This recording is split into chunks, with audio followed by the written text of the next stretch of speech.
मुतअद्दिद मैं पार्लियामेंट को शेयर के साथ आज देता हूँ कि उठ के अब पल में जहाँ का कुछ और ही अंदाज है, उठ के अब पल में जहाँ का कुछ और ही अंदाज है। मशरिक़ और मग़रिब में असदुद्दीन ओवैसी की आवाज है।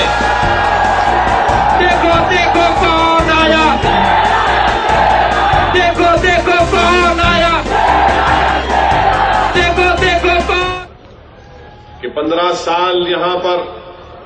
कांग्रेस और राष्ट्रवादी की हुकूमत रही और बार बार इस चीज का मुतालबा किया जाता रहा कि मुसलमानों को उनकी सोशल और एजुकेशनल बैकवर्डनेस की बुनियाद पर रिजर्वेशन दिया जाए, मगर कांग्रेस और राष्ट्रवादी कांग्रेस ने कुछ इक़दाम नहीं किया। पार्लियामेंट का इलेक्शन हुआ, कांग्रेस और राष्ट्रवादी कांग्रेस की हवा उखड़ गई तो फौरन उनको ख्याल आया कि अब मुसलमानों को हम रिजर्वेशन देंगे, जबकि महाराष्ट्र की हुकूमत की माइनॉरिटीज कमीशन की रिपोर्ट उनके सामने थी,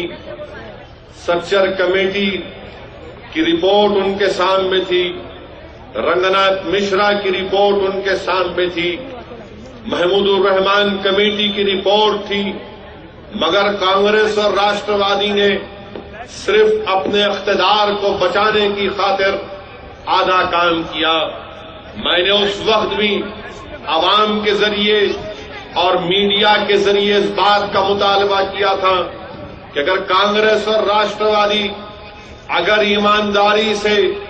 मुखलिस तरीके से काम करना चाहती है तो ऑर्डिनेंस को जारी कर पर उस पर इक्तफा न करे, बल्कि इस ऑर्डिनेंस को असेंबली में लाया जाए और उसको एक बिल की शक्ल से एक्ट बना दिया जाए, मगर वो काम नहीं किया गया। और आज आप देखते हैं कि बहुत बड़े लंबे अरसे के बाद हाई कोर्ट ने इस ऑर्डिनेंस को जो चैलेंज किया गया था, जिसमें मुसलमानों के साथ वो मराठा रिजर्वेशन को भी शामिल था। मैं मराठा रिजर्वेशन के हरगिज़ खिलाफ नहीं हूं, बल्कि मैं तो चाहता हूं कि मराठाओं को रिजर्वेशन मिलना चाहिए, मगर हमारा मुतालबा ये है कि मराठाओं को अगर रिजर्वेशन आप दे रहे हैं तो जरूर दीजिए, मगर मुसलमानों को आप उसको क्यों महरूम रखना चाहते। हाई कोर्ट में जब ऑर्डर दिया गया इंटरिम ऑर्डर, तो हाई कोर्ट ने इंटरिम ऑर्डर ये दिया कि मराठाओं को रिजर्वेशन नहीं दिया जा सकता, मगर मुसलमान